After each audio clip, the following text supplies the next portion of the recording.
not specifically. I know that there are separate programs that are not currently on appeal here that the district court entered a stay of as well. As a result of that stay, I know that Does this pertain to the new appeal that was filed? yes, Your Honor. Okay. And so I know there have been thousands and thousands of such applications considered, leading to many individual grants. So I know certainly for that one there are being considered. I know there are the case by case example continues to exist after the Supreme Court stay. I don't have specific statistics. Would it be possible, let's say maybe like Friday, a Rule 28J letter to tell us if in fact any individuals have gotten parole after the Supreme Court order? Sure, Your Honor. I can. Okay, so if you could do that by Friday, we'd appreciate that. But otherwise, your answer is from the humanitarian parole for the 4 countries here, the people who had that parole, that has now been terminated for them. It has, as a general matter, there may have been instances where the case by case exception was invoked, or that hasn't reached a determination yet. Okay, that's what for the Rule 28J letter, if you could let us know. Does the new notice of appeal affect anything we do here? I don't believe so, Your Honor. Okay, and sort of a different question. In the past, when parole has ended, have the humanitarian parolees been subject to expedited removal? Your Honor, my understanding is that they have previously. I don't know with the programs, but it has been expedited removal has been applied previously to those whose parole has been terminated, and I believe that's consistent with the regulations. How have in terms of the programs themselves, how have those ended? Your Honor, I can't think of a specific example off the top of my head. I know that there certainly are many instances where parole is granted and then ultimately terminated, and that may be based on individualized circumstances. It may be on broader ones. I think that's important, particularly why terminations are often done on a broad basis. If, for example, you were to grant parole because there's a civil war going on in a country and the civil war ends, you would naturally, think that you might want to address that as a sort of. Yeah, so I guess that's my question to you. In the past, if you know, how has that been addressed, or has it been that the parole has just been permitted to elapse? I'm not sure specifically. I mean, it would depend on how long those programs lasted. It would have to be 2 years unless there was some sort of interruption in the continuous presence requirements. I know that's not in the record here. I don't know off the top of my head how that's operated. Let's turn to your argument about has been paroled, which I think I understand you to mean your interpretation of that language from the expedited removal statute is that parole is an ongoing status. That's correct, Your Honor. I think there's an important antecedent point, which is that is only one of a plethora of rationales given by the Secretary, and so we think those others provide a fully sufficient basis to support that. But in terms, are you conceding that point then? No, I'm not, Your Honor. I'm just pointing out that even if they were correct about it, it still can't form the basis of an affirmance. But we do contest that. And I see my time has expired. If you don't mind, if I continue. Well, please continue answering that. And I think we may have some other questions. So I appreciate that, Your Honor. So the plaintiffs will also get any additional time if you get, so they'll be equal for both. So. Of course. I don't believe so for several reasons. The first is we pointed out the text of the expedited removal statute uses the past perfect tense, and the past perfect tense is used to indicate something that may have previously been the case but is no longer the case. And so the use of the past tense the pluperfect tense rather than the mere past tense. If it said had been or was granted parole, we think that plaintiffs would have a much stronger argument. But had been paroled is different, particularly under the Turner cases we've cited. I think there's 2 other important textual parts of the parole statute itself, which indicates that expedited removal is appropriate for those whose parole has been terminated. The first is that the statute says, following a termination, the person, quote, shall forthwith return or be returned to the custody from which he was paroled, end quote. And so that's a clear indication that you should return to the status, before the grant of parole. And that's underscored by the second and even more important language that, quote, thereafter his case shall continue to be dealt with in the same manner as any other applicant for admission to the United States, end quote. Applicants for admission are who expedited removal are applied to. I mean, that is a clear indication as to what Congress had in mind. Those that are not applicants for admission cannot be subject to expedited removal. Those are the category to which they apply. To be clear, it's not all applicants for admission that can be expedited removal, but applicants for admission are, the entire universe of people to whom expedited removal can be applied. Let me ask a different question in a different area. When you look at the statute itself, had this been a criminal statute, perhaps the rule of lenity would be applied. But I have not found any Supreme Court cases, and I think at least our circuit cases don't apply the rule of lenity to immigration cases. So what's the government's position as to that if we were to read the statute? Your Honor, we certainly don't think the rule of lenity applies. That is a purely criminal context. Immigration is civil. I'm not aware of any application of the rule of lenity to immigration cases. So I don't think it applies there. And I'm not aware of any sort of parallel construction that might apply in the immigration context. To the extent that canons apply in the immigration context, they often recognize the very substantial deference of the in enforcing and construing immigration laws. And let me follow up on that. In interpreting or reading the statute, we go to the Russello case, I believe it's pronounced that way. And there is some case law from our circuit suggesting that when you have a statute, it doesn't have these separate sections. It could be the same section, different parts of the statute. And for example, here at the beginning, it says case by case. And then it's omitted, and the further on, it doesn't go case by case. Would you agree or disagree that our case law and the Russello case would warrant that the individual case by case requirement not apply to the termination? Your Honor, let me address the canon, and then I think maybe Okay. address more broadly. I'm not sure exactly which bucket you would put it in. I think it's either the Russello presumption or the expressio unius canon, where you specify that grants must be made case by case and then have silence as determinations. I think that's probably the expressio unius canon. You could also see it as the Russello presumption because you put it in one place, but you didn't put it in another. I think those, operate kind of in tandem and serve complementary purposes. They both kind of explore the same basic intent that Congress has explored here, which I think is also conveyed by the text itself. I think there's a couple other key indications too that underscore that that's the correct interpretation of the statute here. I think history, context, case law, and the nature of the action are helpful. So if I can, let me just unpack those. I think the history is important here, particularly the 1996 IIRA amendments. Plaintiff's argument, and which the district court accepted, was that the use of the singular in the statute compels individual determinations. But if that were correct, the singular has existed previously, and in 1996, Congress made a point of inserting that case-by-case language for grants of parole. Under plaintiff's interpretation, that it was a complete nullity, that it was completely superfluous, it did nothing that didn't already exist, that Congress hadn't already required by the use of the singular.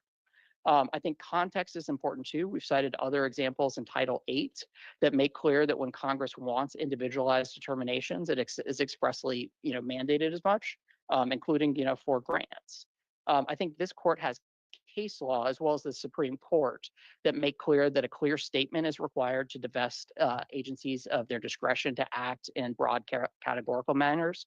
I think the Supreme Court's case in Lopez does so, as well as this court's case in Muniz. And I think the nature of of this authority as well really lends itself to categorical resolution. As is an example I brought up earlier, if parole is being granted because a civil war is then ongoing, when the civil war ends, you might expect that the agency would quite reasonably act in a categorical manner to say that the parole is no longer served. I think another categorical. Let me ask you, in the case, for example, of civil war, if the civil war ends, there's a government, great relations to the United States, and would there be any reason to then return each individually, but after a hearing case by case, or that's a sort of example that it's probably your best example for doing it en masse, right? We certainly think it's a very good example. I think there's another example presented by this case here as well, that these programs were created on a categorical basis that the parole programs would alleviate pressures at the border and help improve our overall immigration system. And that was a very categorical rationale of Secretary Mayorkas, and one in which that Secretary Noem just profoundly disagrees with. And so because she believes that that prior categorical rationale no longer applies, it makes sense to unwind those parole grants that were done on a very categorical basis. Let me ask you one more practical question. As I understand it, the district court's preliminary injunction is going to be stayed no matter what we do with this appeal, some substantial period of time until cert petition time is gone or cert petition's been adjudicated. Is there going to be anything left at that point? Your Honor, this hasn't been briefed. It's something that I started to give some thought to during moot arguments. And I think the answer is that much of the practical significance of the case will be drained, but there will be enough collateral consequences that persist to avoid formal mootness. I think there will be, for example, aliens that might be put in expedited removal on the basis of this termination, who might be subject in the future to a reinstated order of removal. They could, therefore, whether or not these terminations were valid will ultimately, determine whether or not that reinstated order of removal could be done. I think there may be others who could. It could be somebody found here who should have been removed or left, and the person's found here illegally, and it's charged with 8 U.S. Code Section 1325 or 26. And then, this might be necessary to show that the presence is not lawful, correct? I believe so, Your Honor, and I think there may be adjustment of status in things where the requisite time period is triggered in the delta between when parole would have expired and when it was terminated. So I don't think there's likely to be formal mootness. Certainly no party has suggested as much, but I think as a practical matter, the numbers involved are going to be much smaller, I think, as a result of the Supreme Court stay. But I don't believe that it's likely that there will be formal mootness as a result of that stay. Let me, another area. Let's assume we were to find that parole termination has to be individual. Would the fact that the letters by email were sent to every person, because every person who's paroled has to have an email account, everybody received those letters unless they don't check their email or change emails, would that be sufficient individualized termination? And the letters say, I believe it's 30 days. Would that, in the government's position, be individual termination? Your Honor, I believe so, and I believe that's the thrust of plaintiff's position. They've taken the position that individual determinations are not reviewable, and hence, if it were that sort of individualized notice, I believe, part of the strangeness, I think, of their jurisdictional argument that if you do something 500,000 times, it's not reviewable, but if you do it once, it suddenly becomes reviewable. But I think that's the necessary implication of plaintiff's argument, that they say that the individual ones are not reviewable. So if the secretary does notices and could take the position that the notices provided through existing accounts satisfies it, I think that could be the individualized determination. And I don't see how that would be reviewable. Let me ask, if it were reviewable, or let's assume, again, here nobody's asking for a due process hearing. What else could the government do to do individual terminations? Because again, it's not a due process claim. It's simply just notifying the person of their termination.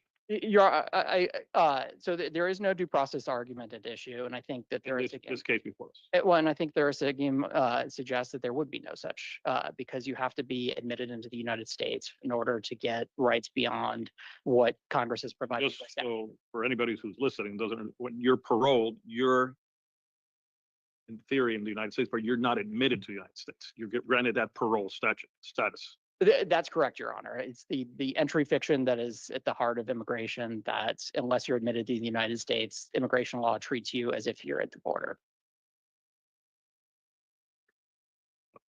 Let me also ask, parole well, when it's granted, it's for urgent humanitarian reasons or significant public benefit. I read the brief filed by the amicus states, and their position is that obviously this is humanitarian, and also there's significant public benefit, employment, within the communities. But also, my question to you is, do we look at that humanitarian in determining under the APA? We could review. Do we look at what the states characterize those humanitarian purposes, or we look at how Secretary Noem understands and characterizes those purposes, which, both sides have different views of those humanitarian reasons or significant public benefit. Who prevails between those? Your Honor, Congress has given us the answer there. And so assuming that neither the jurisdictional bar applies, the Congress has explicitly made the opinion of the Secretary the controlling one. We recognize the states may have policy-based disagreements with the administration. They may have profound disagreements with it. But in this case, Congress has not just invested authority in the Secretary, it's made her own opinion to be the controlling standard for what that posture. It's a question for the political branches, and here the Secretary as to how she wants to proceed. And tomorrow, or I don't mean tomorrow, but let's assume at the end of this term, or if she were to resign, another secretary come in, the new secretary could say, well, we're coming back with the parole, and that's, the statute does allow that if or the circumstances change. Let's assume there's a civil war in Nicaragua tomorrow. She could say, well, yeah, we're going to take him, all these individuals, they can be paroled again. That can happen also. Absolutely, Your Honor. That this is something that's committed to the political branches, with the slight caveat that one of the political branches here, Congress, has enacted the Lake and Riley Act so that the grants of parole would potentially be judicially reviewable now in a way that they weren't, a year ago. Can I just quickly turn to something I was a little confused about in your briefing? So this is on your argument that the parole statute doesn't permit categorical termination. You speak about previous administration's parole grants as being categorical. Does your argument depend on that? It doesn't, Your Honor. Certainly, the Secretary potentially could have taken the position that because the prior programs were unlawful, that's a basis to unwind them. But that was not a rationale that was supplied in the rule, and it's not a rationale that we are presenting to this court. We do, other than to note the strange contortions that are required for it, there's a strangeness to where the grants, these categorical grants, are somehow immune from judicial review, but when you try to unwind them, they become reviewable. Found that the grants here were made on a case-by-case basis under a categorical criteria. You'd still argue that the statute itself permits termination. Absolutely, Your Honor. And it is not a rationale of the terminations that the prior ones were unlawful. Instead, there are a variety of rationales offered, including that the immigration-based benefits that the prior administration would accrue to their actions did not in fact occur and were not going to occur in the future. Any further questions? Okay, you have 4 minutes for rebuttal. Thank you. Thank you, Your Honors.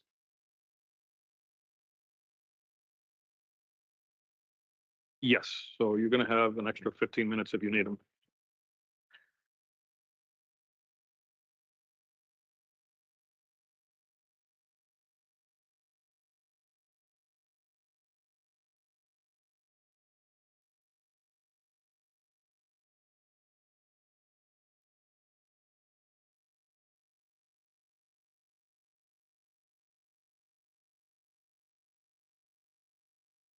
Would counsel for the appellees please introduce himself on the record to begin? Good afternoon, Your Honors, and may it please the court, Justin Cox for the plaintiffs' appellees. You might want to adjust the microphone. Thank you, Your Honor. If you could start by answering the question I first asked opposing counsel, whether, just for the record to have clear, your claims are purely statutory construction claims. No constitutional, you're not raising a due process claim. We are not, there is no due process claim presently before the court. We have a due process claim that summary judgment, we have a motion for partial. Okay, but summary not before us. That's right, but it's also not the case that we have a pure statutory interpretation question. We have arbitrary and capricious claims, which depend on. Oh, but APA review. You have APA review, and of course, combined with statutory construction. You would agree to that, correct? Yes, Your Honor, those are the claims. There are no constitutional claims presently. before Okay. the court. Yes, Your Honor. 35 minutes start running now. Okay. So jumping right into it, I'll start with jurisdiction. So to begin, it is Mr. Ensign is incorrect when he suggests that 1252A2B2 that it turns on the nature of the authority at issue. That is directly contrary to Buorfa and Kukana and Biden v. Texas, for that matter. In Buorfa, they made clear that you have to read, and Kukana for that matter, you have to read the statute precisely because immigration law is replete with both mandatory limits and threshold requirements and also some discretionary authority. So the parole statute makes at most 2 decisions discretionary. It says that the secretary may, in her discretion, parole an individual, and then it states that that when it says what happens when the secretary has determined, in her opinion, that the purposes of parole have been served. But other than those 2 discretionary decisions, it has, depending on how you count, something like a dozen limits, statutory limits on the authority. The authority has to be exercised on a case by case. I think I'm a little confused. So does your jurisdictional argument rest on the fact that the secretary didn't make case by case determinations, or that she didn't determine when the purposes of parole have been served? Those are both sufficient reasons, but neither is necessary.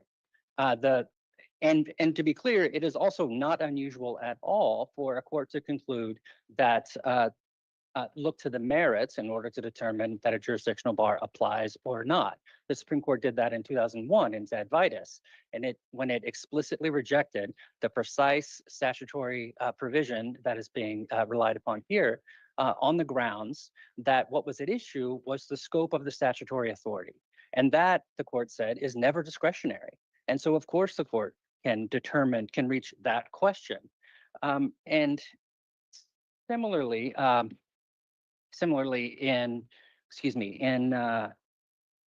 in Kukana, the court, Buorfa and Kukana were both unanimous decisions that emphasized, above all, that you have to get granular and precise when you're talking about the attempts to withdraw the jurisdiction of the courts, because you start with the presumption that agency action is reviewable, and you need clear and convincing evidence in order to conclude otherwise. And so even if there are reasonable differences of opinion regarding how to interpret the statute, You would agree that the Regents of University of California case would allow, that president would allow us to review here in this case? Regents is indistinguishable from this present case. Contrary to what my opposing counsel stated, Regents did not hold that anything was unreviewable. Regents merely, it took for granted the conclusion of Attorney General Sessions at the time that DACA was unlawful. And it said, that's not the end of the inquiry. We're not going to review that because we don't need to, because the secretary in that case did not understand the scope of her discretion, notwithstanding that conclusion. And in that case, the secretary, there was no revocation of authorized grants of deferred action. And in fact, there was an additional renewal period that was offered to individuals. If their deferred action was going to expire within 6 months, they could renew for another 2 years. And the court said, nonetheless, you have to consider alternatives that are within the gambit, which, and here they said there are 2 pillars of DACA. One was the forbearance policy. One was was providing of benefits, and secretary didn't consider simply doing the one and not the other, and she should have, and so it was arbitrary and capricious. And additionally, she failed to consider the reliance interest. And the reliance interests cannot be distinguished. Individuals, the members of the class, moved to another country, and because they were told they could do so if they went through this process, and once they got here, they could apply for other forms of relief. They, of course, were told, just as deferred action recipients were told, that this can be ended at any time. And the Supreme Court rejected there too the argument that that was somehow dispositive. And they said, absolutely not. You have to take into account that legitimate reliance interests, even though DACA had been in place for 5 years when Secretary Dupe came in and sought to end it. And because the secretary had failed to consider those two important issues, I said it was arbitrary and capricious, even assuming DACA was unlawful. And so it's indistinguishable. And it's also worth noting that the government argued in Regents that there was no law to apply, that 5 USC 701A2 precluded review because there was no way to tell whether or not Secretary Duke's decision was an abuse of discretion, because deferred action was not statutory nor regulatory at the time. And so how do you measure it? And the court had no trouble rejecting that argument and then applying traditional arbitrary and capricious review. And I can continue with jurisdiction if that would be helpful. A couple of other. Let me move you to Please. more to the merits. So one of the arguments the government made here today was that given what we're dealing with here, humanitarian parole, a categorical reason might support termination for a group of people. Say a civil war in a country has ended. And that argument supports their merits arguments here. That seems to make some sense to me. How do you respond to that? Say at least two responses, Your Honor. First, even assuming that it was permissible sometimes to rely on categorical determinations to terminate parole, that's not what the secretary did here. If we look at what the secretary actually did, so I'm looking at page 46 of the addendum, and of course it's a basic principle of administrative law that if the secretary's decision is to be upheld, it has to be based on the four corners of this explanation. And on 46 in section 3rd, Secretary Noem acknowledges that when each of the parole processes were created, DHS said that they would serve both of the two statutory purposes of the parole statute. They would provide significant public benefits and serve urgent humanitarian reasons, or address the urgent humanitarian reasons in the 4 countries. And in section 3 of each of the FRNs that create the parole processes, it says justification for the processes. Subsection A, significant public benefit. It has 6, lists 6 significant public benefits that it would serve. Secretary Noem ticks through those right here in addendum 46. And then in each of the FRNs creating the processes, there's a subsection B. It says urgent humanitarian reasons, and it explains the country-specific urgent humanitarian reasons for the parole processes. Those reasons are wholly absent from the explanation that Secretary Noem gave. The statute provides urgent humanitarian reasons or significant public benefit. And doesn't she address the significant public benefit to the United States? Yes, Your Honor, but the processes were justified on both grounds independently. But And she only addresses one. you say, I didn't see anything in the language of the secretary's description that supports the suggestion that each of those purposes or benefits was by itself sufficient. She seems to have said to the contrary, that it was necessary. So as I understood the government's argument, they're saying a necessary purpose of this program was to relieve congestion at the border. Times have changed, and the new secretary has determined that that purpose has served it by other means, and therefore the purposes of such parole shall, in the opinion of the secretary, have been served and terminated on that basis because that purpose was no longer satisfied. The secretary. And if that was a necessary condition of the parole, then there's no need to look at whether the other necessary but not sufficient conditions were also satisfied. That is not my understanding of what the government has argued to date, Your Honor, and that's also not what Secretary Noem said. Okay, can Uh, you point to the language in what Secretary Noem says that would suggest that the purpose of relieving congestion at the border was not a necessary condition? Well, so to be clear, there were 6 bases for the significant public benefits in the original creation of the processes. And Secretary Noem addresses those and gives her view that considering those 6 items, and she ticks through them in, addendum 46 through 50 or through 51. She goes through them one by one. Her item 4 actually includes 3, and that's why she addresses all 6.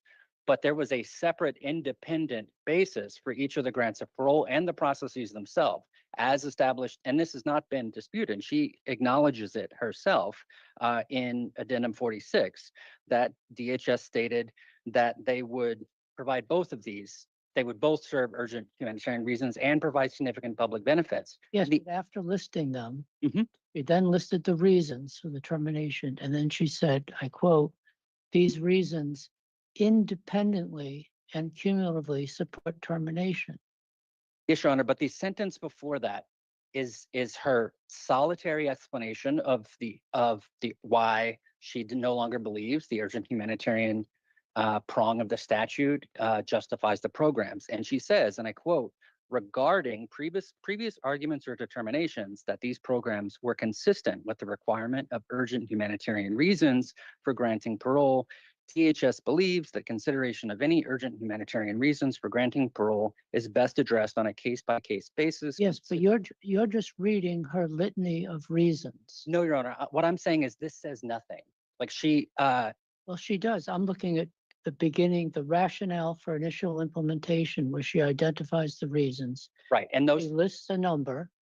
One of them is the programs that she finds does not serve a significant public benefit and is not necessary to reduce levels of illegal immigration. She then lists the humanitarian reasons, but she then says those reasons independently support termination. How do you get around that? Your Honor, she doesn't list any of the humanitarian reasons. Well, The sentence read you, is- she listed the public benefit of reducing levels of illegal immigration. Yes, Your Honor, she addressed one of the 2. And she says that is independent grounds for the termination. Well, Your Honor, even if one were to take this as meeting the statutory standard, there's no question that she has an obligation under Encina Motor Cars, Fox Televisions, to acknowledge the facts and circumstances underlying the prior decision when rescinding a policy. And so she needed to address the urgent humanitarian reasons that were an independent justification. Why of do the- you need to, if you have 2 reasons for doing something, reason A and reason B, and both are necessary, you wouldn't do it without both of them. Once you determine reason A is no longer applicable, why do you need to look at reason B? I think the disagreement, Your Honor, is that there's no evidence to suggest that both were necessary. And what do you understand she meant by the word independent when describing the first reason A? Well, I see the statement where she's these reasons, but she's incorporating a prior discussion, and the sentence right before is an entirely circular sentence that is crafted to say nothing at all. It doesn't say that she disagrees with the prior determinations regarding urgent humanitarian reasons. She doesn't say what they were. She merely says that DHS believes that they should be met, or can be addressed through the case-by-case basis. You're talking about reason B. But my question to you, and I'm trying to think this through, this is tricky stuff. But it seems to me if she's saying that reasons A and B are necessary, and reason A, she clearly says is no longer being served,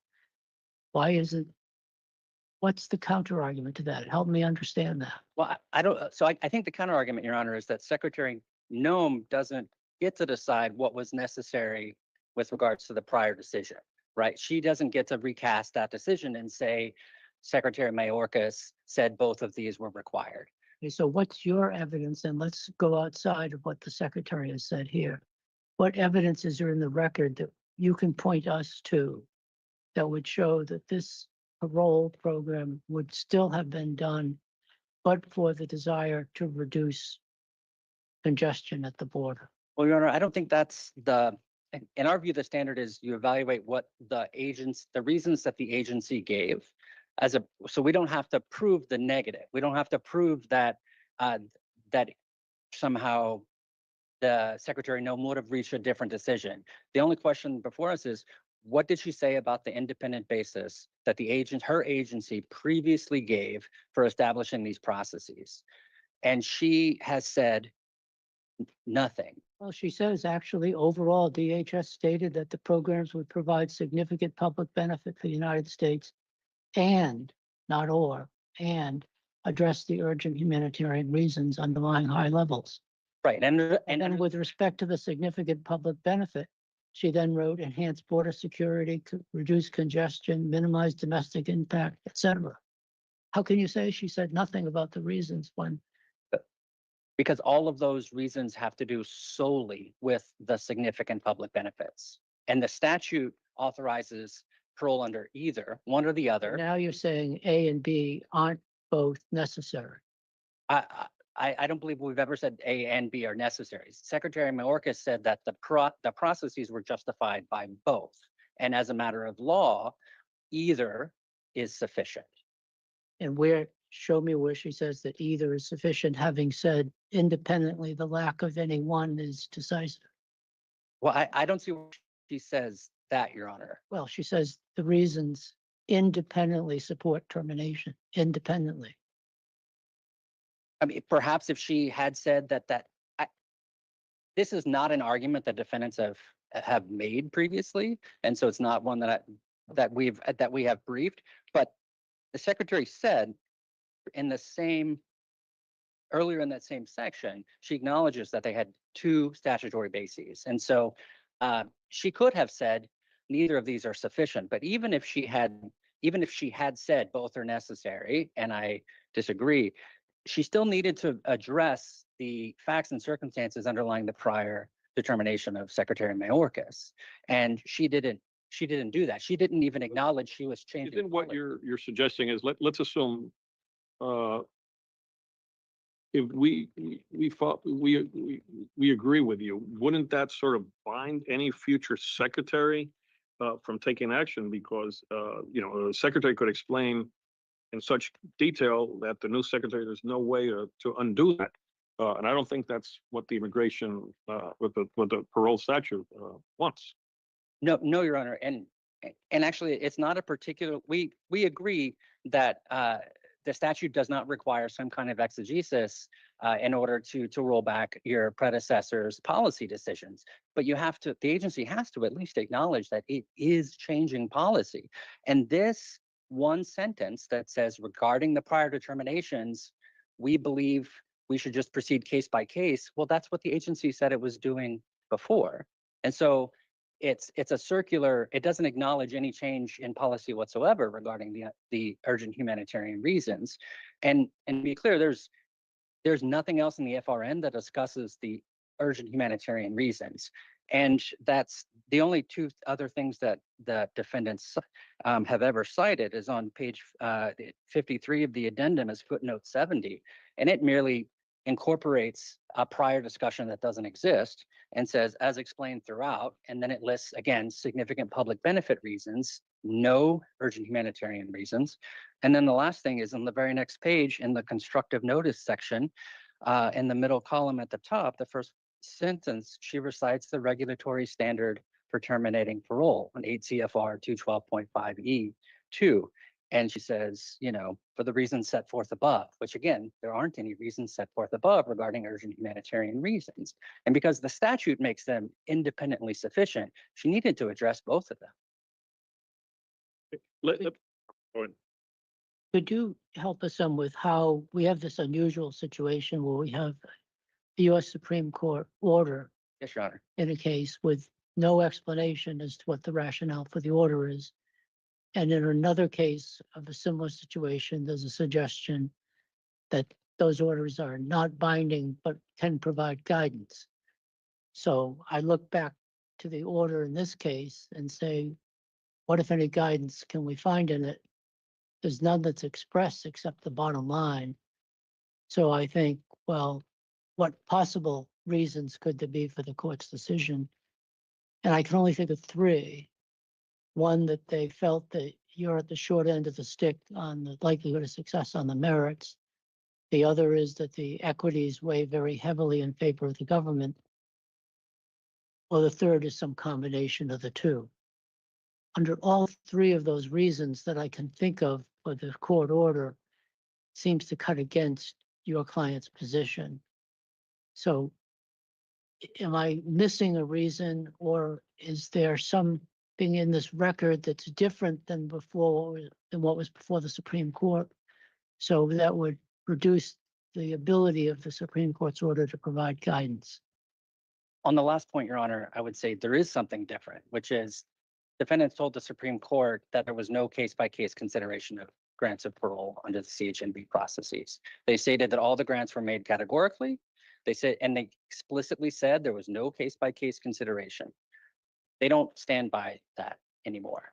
That's one reason. There are three other reasons to not, in our view, to not defer to the Supreme Court's decision. One is they gave no reasons, and therefore, since they've chosen not to do so, they could have, and therefore, court would be speculating as to the reasons. It's not precedential. It's not even law of the case. And it can't be persuasive either because they didn't give any reasons. And so, and that's unlike the case that the defendants recently put the 28J letter in on. The court in the prior case had issued an opinion, a couple pages, gave its reasons. And then when the second case came up on an indistinguishable posture, they said, hey, we told you how this all shakes out. They didn't do that here. And so this court would be speculating if it sought to assign a particular meaning to it. And the last thing I'll add is that the Supreme Court, the order in this case, itself contemplated that this appeal would proceed in the ordinary course. So I hear you saying two things in response to my question. I think I hear you saying we shouldn't engage in the process of trying to figure out why they did what they did. Then secondly, you suggested a fourth reason, which is they were misled on one of those other three reasons by the government. Are there other reasons that we should not find guidance in the Supreme Court order? Because that's something we obviously pay a lot of attention to. I think I don't have anything additional, Your Honor, other than their decision not to provide reasoning. The other. Let me ask you one other question. When you look at the parole statute, the way that I see it, this is under the last administration, the four countries that are issued here were determined categorically. And once that's done, then individuals from those four countries, and again, under this program, only those four countries apply, and if they qualify, then they're paroled. Now, my question is, when it's categorically terminated, isn't it the country that, well, first, Secretary Noam will determine these four countries no longer categorically apply for parole. And if that is so, then there's no more parole individually, you lose your parole. But again, isn't this, again, to get parole, you have to do it individualized, but it's a country decision more than, before any decision as to any person is made, there has to be a decision made as to any country. Doesn't that affect the reading of the statute one way or another? Well, I think as a general matter, the secretary probably could engage in or give categorical reasoning with regards to the prospective availability of the guidance, which is used when adjudicators consider the individual case by case. So you're saying that this could be prospective, but it couldn't be retroactive to those persons already in parole? Well, I think prospectively, the parole statute does not constrain the secretary's ability to discontinue the guidance that was in the Federal Register notices that the individual grants of parole relied upon. But that category, but no one was given parole on the basis of those categorical determinations. It was merely guidance that made a particular application process. But you had to be pre-qualified. For example, if somebody, let's say from country Z, it's not one of those 4 countries, asked for parole under these programs, that person would not qualify automatically. It's only the person from these 4 countries. But they would not be able to apply through these processes. They could apply for parole, but they wouldn't get the benefit of the guidance that came with this. And to be clear, if you look at the form 134A, which is referenced a dozen times in Secretary Noem's decision, it tells the applicants you have to provide a case-by-case reason. It says that a grant of parole is discretionary. It's granted on a case-by-case And basis. even if somebody whose parole has been terminated pursuant to the letter wants to ask for parole, because some people could still qualify, it's individual case-by-case basis. Just like it was under the CHNV parole processes, yes, but without the benefit of the guidance. They'd also have to pay another $600 application fee, and they would never get a decision. Let me also ask, and let's go to statutory interpretation, which we're discussing with your opposing counsel. Would you agree or disagree that the rule of lenity in construing a statute would not apply to a civil statute such as this? The concept is slightly different in the immigration context, but there is, in fact, a rule of, it's not called the rule of lenity, but it's essentially a rule that gives where the quote unquote alien is supposed to get the benefit of ambiguities when it comes to immigration statutes. That is a thing. We're happy to put a 28J letter. We're talking about ambiguity and the case law from our circuit, and I believe the Supreme Court as well, suggests that when in one part of the statute, you use, for example, here individually, and then within that same paragraph for termination, you don't use individually, you should not extend that to the other part. What would you have to say about that? Well, I would say a couple of things, Your Honor. So That's the Russello case I'm referring to, and we have some circuit cases. yes, Your Honor. As a matter of fact, some have to do with immigration matters also. So our first response, Your Honor, is that as we were discussing earlier, it doesn't matter because the Secretary never actually made the determination that the urgent humanitarian bases for parole have been served. There's nothing in the Federal Register notice that says that, other than the boilerplate recitation of the legal standard and then a reference to a discussion that doesn't exist. So that's our first position, is that this appeal does not present that question. So let me just, and then you could go back, but let's assume we were to agree with you right now, and tomorrow Secretary Noem does exactly what you're saying she didn't do. Yes, Your Honor.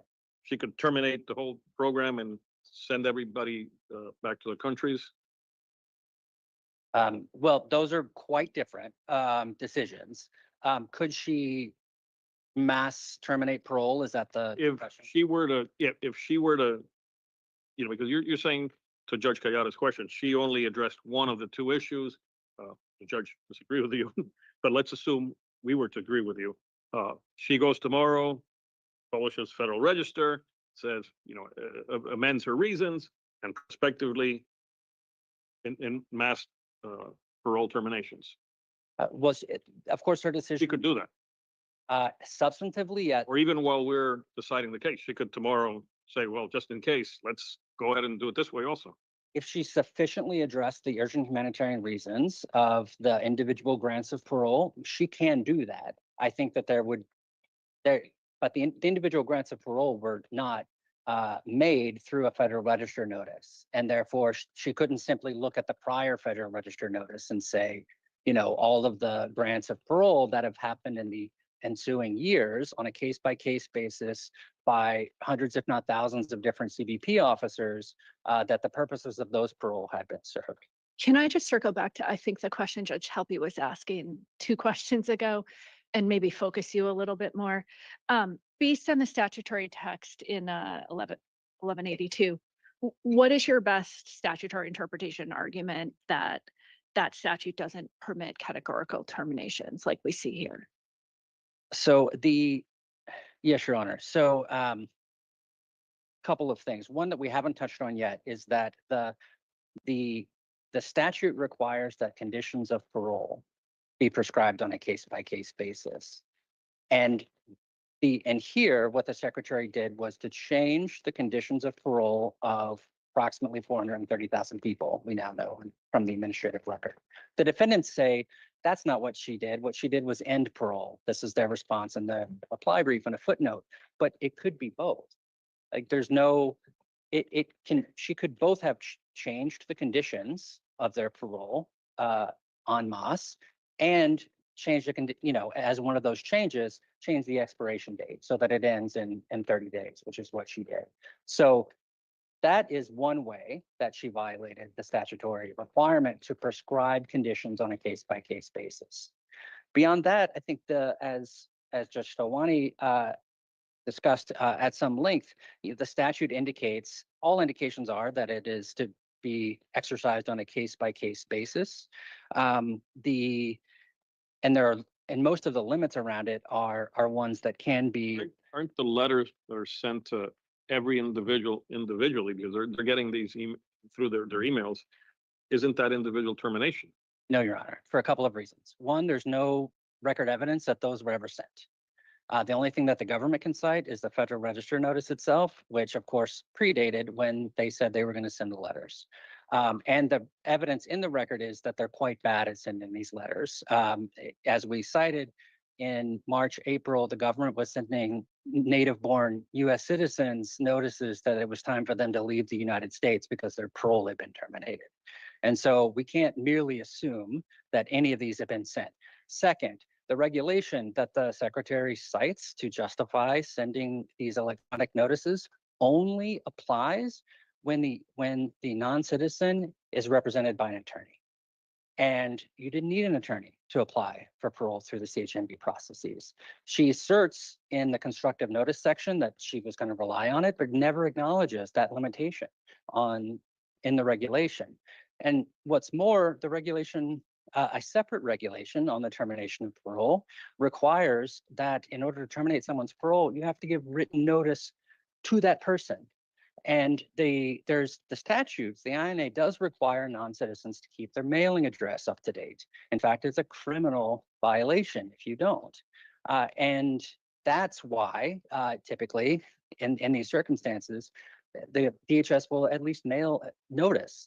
And in order to put someone in removal proceedings, you have to either provide them with personal service or mailed service anyway. And so the delta here is just apparently an intent. Isn't removal a little different from terminating the parole? Yes, Your Honor. But Secretary said that she wants to remove people here, but what she's doing to do that, she has to give them personal or mailed notice. And so it's not, she has to do that anyway. That the thing that she's trying to do instead is to terminate their parole so that they can't work, and she'll try to force them to leave the country without having to go through removal. What if tomorrow she were to decide, okay, let's have our immigration agents find these 430,000 individuals, and here are the letters? Would that suffice? I'm not sure, Your Honor. Biden v. Texas is clear that any exercise of the parole authority has to be reasonable and reasonably explained. And that case this is the 2022 case regarding MPP. Yeah, but okay, so let's assume that these letters are both in English and the native language of these four groups of individuals. Even a 5-year-old could understand what the letter says, and let's say the letter tomorrow says, you have 30 days now, and from the moment you've been served. Would that suffice? I get, if the question is, does the secretary have the substantive authority to end parole? She certainly does. Just as the secretary had the authority to end DACA, writ large, and as to each individual. How would you propose that she terminate parole, or are you saying that she can't terminate this parole under any circumstance? What I'm saying is, under the APA, we evaluate the reasons that she gave, and the reasons she gave and the process that she went through was not sufficient. Can I just circle back to my statutory interpretation argument, which I didn't really hear your answer, unless it was that the district court got it right, that the singular that's used at the end of the relevant paragraph here suggests that the case by case should carry through the whole. I think that was one reason. Another reason is in order to determine that the purposes of someone's parole have been served, you have to at least know what the purposes of the parole was. And so again, even if categorically the secretary could theoretically address the urgent humanitarian bases for the processes generally and the individual grants of parole, that's not what she did here. And so it's not, this panel doesn't have to reach the question of does the statute require a case by case determination, because that's not even what she purported to, she didn't even do it categorically. If I may accept a couple of responses. So I wanted to address the 1996 amendments. We have substantial record evidence that INS understood well before 96 that the parole authority had to be exercised case by case. And the 1996 amendments did not simply insert the words case by case. It actually, the statute, in IRA had 4 different sections that had impacts on parole. And none of them, it's simply not the case that it would somehow be suppressed. And there's no evidence that the executive thought that it could act categorically prior to 1996 either. And the Lake and Riley amendments also don't carry the weight that opposing counsel has suggested. It had, in fact, Lake and Riley has nothing to do with reviewability at all. It's about standing. And it was enacted because a number of states have sued unsuccessfully in recent years to challenge parole policies. And so Section 3 of Lake and Riley added language, much like subsection C now in the parole authority, to the parole statute and 4 other statutes, each of them corresponding to losses at various courts by states. And so, but it's standing, it's not reviewability at all. And if anything, it indicates that Congress intended and knew that these decisions were reviewable because they didn't enact a cause of action. They didn't adjust any sort of jurisdictional bar. They said that states shall have standing in these circumstances. And so that supports us rather than undermines any suggestion that that these decisions are reviewable. And then I also wanted to answer the quickly the question of these programs ended in the past. Typically, parolees have been able to adjust into permanent status, either through existing authorities or quite commonly, Congress has enacted legislation giving them a path. This is discussed in the Cato amicus brief, and also in the record, we have a list of the 125 or so prior categorical parole processes, along with citations to the statutes where Congress gave a path to lawful permanent residence for the parolees. So that's typically how it's done. This statute did not provide that path. Congress has not enacted And when this statute was passed during the Biden administration, that could have been done. Could have been said, if after X number, or X period, this path, these individuals were paroled can take this path. This statute does not allow it, as it's written right now.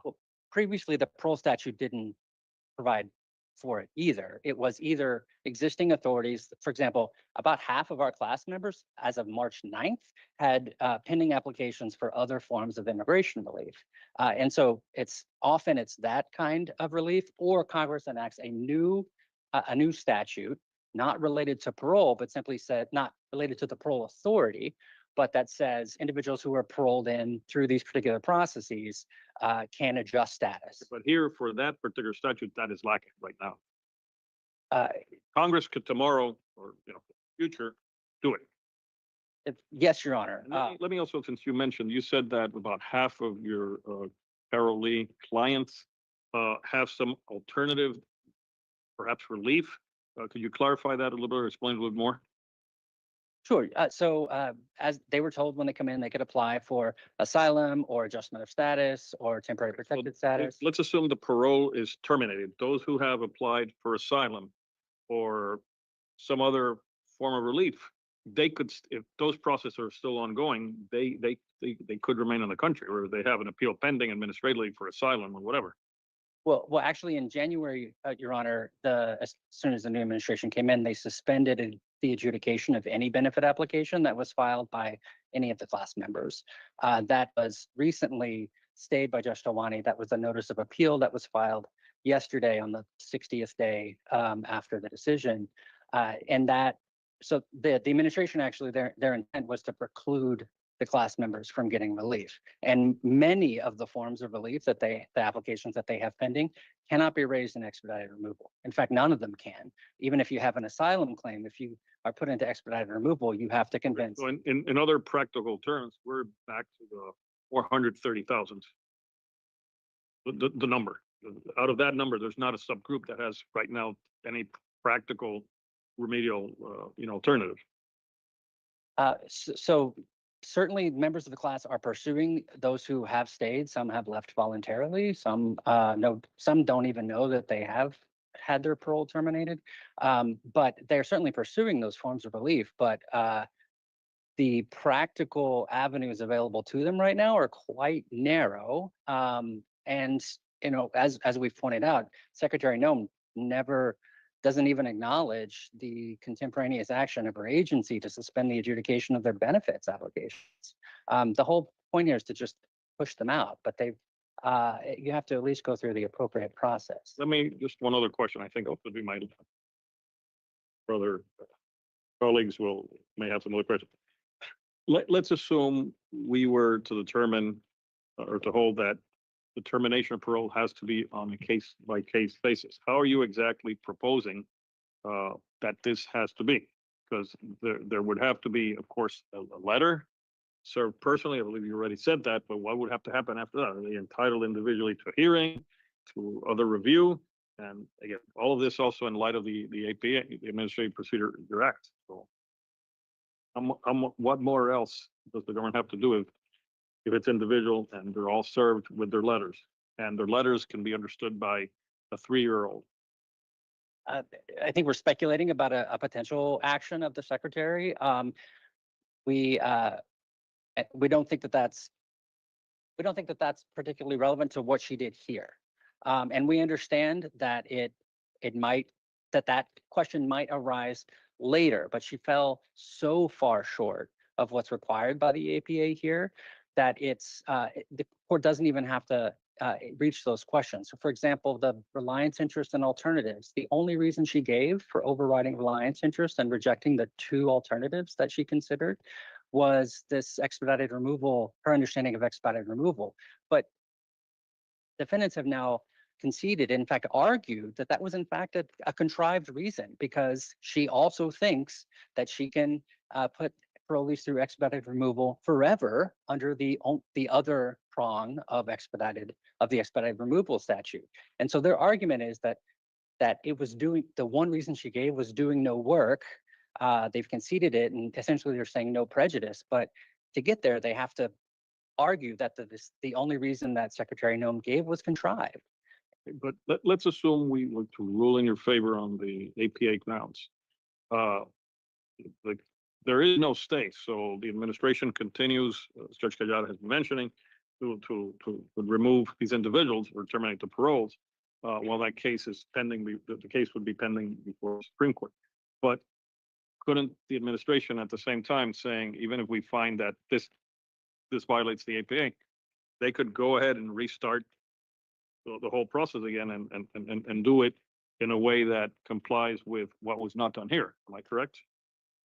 So they would not be prohibited from trying again. That's absolutely right. Just as in Regents and with DACA, they could try again. But as DACA is still here, we're many years later because the administration chose not to try again last time, and they haven't tried again yet here. And so I understand the point, but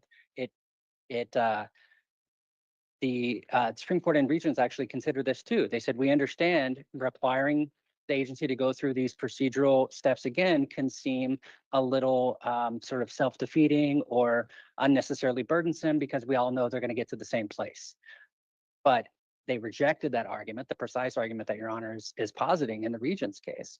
And so we understand what you're saying in terms of the mootness. I think the most recent grants of parole under to a class member was probably in January. Okay, but let's assume a victory for your client in this case is perhaps a victory in round one out of, and round, I don't know. how many Understood, rounds. Your Honor. Yes. There would still be other rounds of action and litigation, I would assume. Yeah, It just takes you assuming- back, it takes you back to the status quo. Yes, Your Honor. That's right. And we think that that's quite valuable. At a minimum, it would let our clients and the class members have the dignity of leaving on their own terms, as opposed to being subjected to the kinds of removal and detention processes that are happening right now. I have no further questions. Colleagues have any? Please go ahead. Thank you, Your Honor. Thank you very much. Thank you, counsel. Also, we have 4 minutes of rebuttal. Please reintroduce yourself on the record to begin, sir. Drew Ensign, Deputy Assistant Attorney General for the United States. I'd like to make 5 quick points in rebuttal.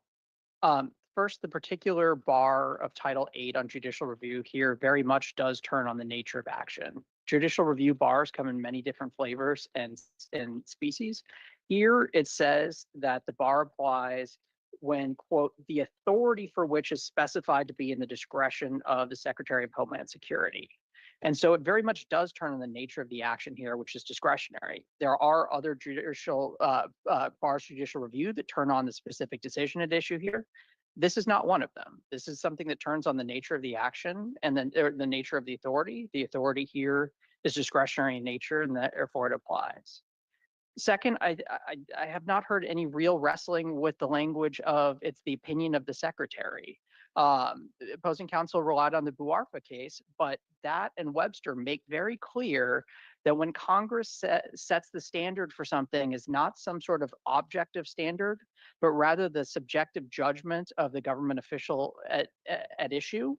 There, the CIA director in Webster, Homeland Security Secretary in Buarfa, when it turns on their subjective judgment, that is committed to agency discretion. And under Webster and Buarfa, that's controlling here and it bars plaintiff's APA claims. Third, there was no evidence presented that the prior grants under the CHNV program would stand alone based on humanitarian grounds rather than humanitarian and other grounds. That the secretary, in the language Judge Kayada identified, made clear individually and cumulatively that they were both required to do so. Mr. Cox's argument was that you have never made that particular argument in the course of this litigation. Your Honor, I think we have. I think the secretary disagreed with the way in which Secretary Mayorkas approached it. He did it on a categorical basis, essentially putting an anvil on the scale for these 4 countries. And Secretary Noam disagreed with that and said that, no, we're going to return this to being case by case as the statutory language indicated. So I think the secretary, in her opinion, is allowed to disagree with her predecessor and say, instead of resolving these humanitarian things on categorical bases, I find that's the inappropriate way to look at this, and instead I'm going to return it to the sort of case by case analysis that that the statute provides. I think. Well, I think the argument turned on the assertion that the purpose, a purpose of this whole program was to relieve congestion at the border, and that was a necessary purpose to the program, and therefore finding that had been served justified termination. And I believe Mr. Cox's argument, at least in part, was that particular argument has not been presented by the government. Your Honor, I disagree with that. I think we have presented that argument. We have made the argument that prior basis that the Secretary Mayorkas identified was incorrect when issued and was certainly not correct going forward, that those immigration benefits that Secretary Mayorkas identified did not in fact come to pass and were and in fact therefore the fact that they didn't arise was a reason to terminate, and that's one of the many rationales that Secretary Noam gave. I think it's also telling too that the CHNV ones were time limited. If you truly thought that it was humanitarian basis alone was sufficient to justify it and not public policy based, you would expect a termination that had something to do with the humanitarian circumstances rather than a time limit. The time limit very much suggests that public interest was an essential part of that. Okay, thank you, counsel. I just want to say I speak for myself, but I want to commend both counsel for your thorough briefing, your preparation, and particularly for answering all our questions, because it's something that in many arguments, counsel don't answer questions. And as advocates, you have served, represented zealously your respective clients, and that is our system, our legal system was intended to function. And we have seen that today in a civil proceeding. So thank you very much. And I also thank all the amici who have filed briefs also. Again, I speak just for myself right now. Thank you. Thank you, Your Honors. Counsel, that concludes argument in this case. All rise.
Alors, qui te dit nous, donc séance là, les fini, et pour qu'on y a. Et ces trois juges, donc, dans la Cour d'appel, dans Boston, Massachusetts, donc, ils ont même t'attendé et parti aujourd'hui. Donc, aujourd'hui, là, et qui s'acrivait, c'est que, et parti, donc, et gouvernement, et avocat, et donc parti qui représentait mon dans programme Biden yo, donc yo même yo t'a présenté et argument yo by et donc juge yo sous et dans cour d'appel. Donc quand la juge yo fin entendre, juge t'a posé question pour connaître est-ce que et secrétaire Homeland Sécurité donc lui-même lui gagne droit pour et li capable couper et programme là. Alors pas couper programme là mais couper statut légal monde qui bénéficiaire yo. Donc c'est une partie dans et décision juge Talwania donc tu attendez sur lui. Faut que me dit nous demain donc juge là l'a gagné pour et Talwania a gagné donc on l'autre séance qu'a fait mais ça c'est en ligne la PCOS c'est une capable jour ça nous va le faire jeudi là donc nous va laisser ouais c'est capable de traduire et en français et donc utiliser l'intelligence artificielle pour faire traduire et ça qui est passé là donc comme ça nous capable gagner une idée de ça qui est dit si nous allons traduire en créole la prend pile temps donc nous obligés donc essayer d'utiliser AI pour traduire le pita n'a venu à 9h donc il va gagner émission et sac nouveau côté et maintenant Nadine Gédéon ensemble avec moi-même Emmanuel Paul donc nous allons et bail et donc toute explication sur et qui ça qui était dit qui possible et décision qui capable prendre qu'on y a la partie on va laisser bail conférence de presse donc moi pas prêter trop longtemps m'a quitter nous et puis et m'a venir donc nous cap tourner live toujours aller comme ça et pour nous capables jouer une conférence de presse donc chaque grande partie si yo même y a bail et puis l'autre rendez-vous donc c'est 9h plus tard. Bonsoir tout le monde, merci parce que nous sommes là, nous avons fait un peu le temps donc nous suivi ensemble avec nous, c'est un plaisir d'être ensemble avec nous. Nous avons tourné live tout comme ça, pas aller donc essayer d'activer notification de telle sorte que les nous tourner donc on capable de joindre et notification capable prendre qui ça tombe. Merci un peu. Vous voulez toujours été informé sur ce qui passe en Haïti tant qu'à l'étranger? Un seul rendez-vous. Zoom Haïti News à Caribbean Television Network.